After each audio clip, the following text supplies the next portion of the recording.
नमस्कार दोस्तों, मैं हूँ प्रिया और आप सभी का एक बार फिर से स्वागत करती हूँ आपके अपने चैनल भक्ति मंत्र में। दोस्तों, अक्सर हमारे जीवन में जब कोई परेशानी आती है तब हम यही सोचते हैं कि हमने तो जीवन में कोई पाप नहीं किया है, फिर हमारे जीवन में इतना कष्ट क्यों आया।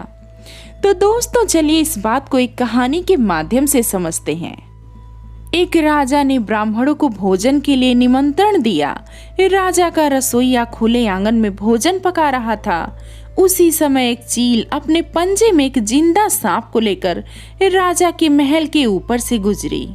तब पंजों में दबे सांप ने अपनी आत्मरक्षा में चील से बचने के लिए अपने फन से जहर उगला।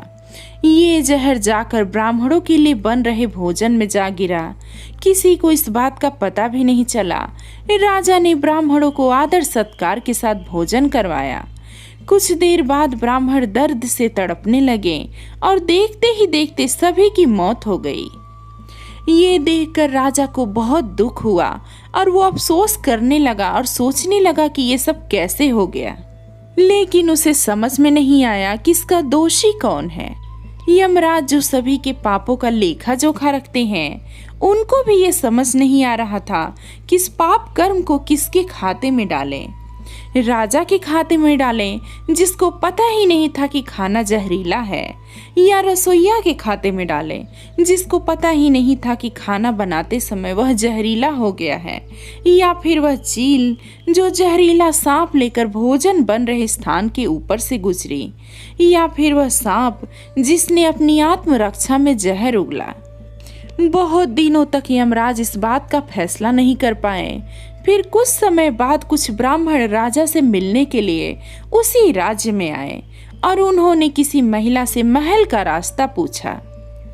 तब महिला ने महल का रास्ता तो बता दिया, पर रास्ता बताने के साथ साथ ब्राह्मणों से ये भी कह दिया कि देखो भाई, जरा ध्यान रखना, वह राजा आप जैसे ब्राह्मणों को खाने में जहर देकर मारता है। ये कहकर वह महिला मुस्कुराने लगी।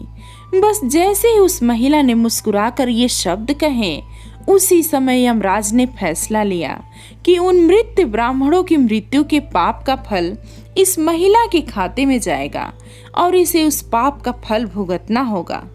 जब यमराज के दूतों ने पूछा कि प्रभु ऐसा क्यों है, जबकि उन मृत ब्राह्मणों की हत्या में उस महिला की कोई भूमिका नहीं थी, तब यमराज ने कहा कि जब कोई व्यक्ति पाप करता है तब उसे बड़ा आनंद मिलता है, पर उन मृत ब्राह्मणों की हत्या से ना तो राजा को आनंद मिला और ना ही उस रसोइये को, ना ही उस सांप को और ना ही उस चील को आनंद मिला, पर उस पाप कर्म की घटना का बुराई करने के भाव से बखान कर उस महिला को जरूर आनंद मिला। इसलिए राजा के उस अनजाने पाप कर्म का फल अब इस महिला के खाते में जाएगा। दोस्तों, कुछ लोगों को दूसरों की बुराई करने में बड़ा ही आनंद आता है, लेकिन वो ये भूल जाते हैं कि बिना सोचे समझे किसी के बारे में गलत बातें करने से उनके पापों में वृद्धि हो रही है। दोस्तों, इसलिए कभी भी किसी की बुराई नहीं करना चाहिए। दोस्तों, हमें किसी भी व्यक्ति में अच्छाई ढूंढनी पड़ती है, लेकिन बुराई बिना ढूंढे ही मिल जाती है। जबकि हमें ये याद रखना चाहिए कि दुनिया की प्रत्येक व्यक्ति को ईश्वर ने बनाया है, उसमें कोई न कोई अच्छा गुण अवश्य होगा, बस उसे ढूंढने की जरूरत होती है। दोस्तों, शास्त्रों में कहा गया है कि विष्णु भगवान ही हैं जिनके पास कोई बुराई नहीं है।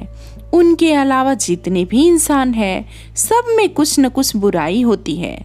जिस प्रकार मक्खी शरीर के किसी भी अंग पर नहीं बैठती है, वह किसी घाव या जहाँ पर गंदगी हो वहीं बैठेगी, ठीक उसी प्रकार से बुरे लोग किसी भी मनुष्य की सभी अच्छाई को छोड़कर सिर्फ बुरी चीजों को देखते हैं।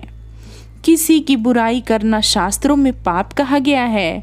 इससे आप पाप के भागीदारी बनते हैं। कभी कभी बुराई या गलत काम करने वालों से भी ज्यादा बुरा व्यक्ति की बुराई करने वाला बन जाता है। दोस्तों, सभी दोष बुराई करने वाले पे आता है। जिस व्यक्ति ने गलत काम किया है वह बच जाता है। इसलिए किसी की बुराई करते हैं तो काफी सोच समझ कर करें। तो दोस्तों, मैं उम्मीद करती हूँ ये कहानी आपको जरूर पसंद आई होगी। आप अपने विचार कमेंट में ज़रूर बताएं। अगर आपने मेरे चैनल को अभी तक सब्सक्राइब नहीं किया है तो अभी कर लें, साथ ही बेल आइकन को प्रेस करें जिससे आने वाली लेटेस्ट वीडियो सबसे पहले आपको मिले। दोस्तों साथ ही अगर कोई सुझाव हो तो वो भी कमेंट करके ज़रूर बताएं। मिलते हैं कुछ और नई कहानी के साथ, तब तक के लिए राधे राधे।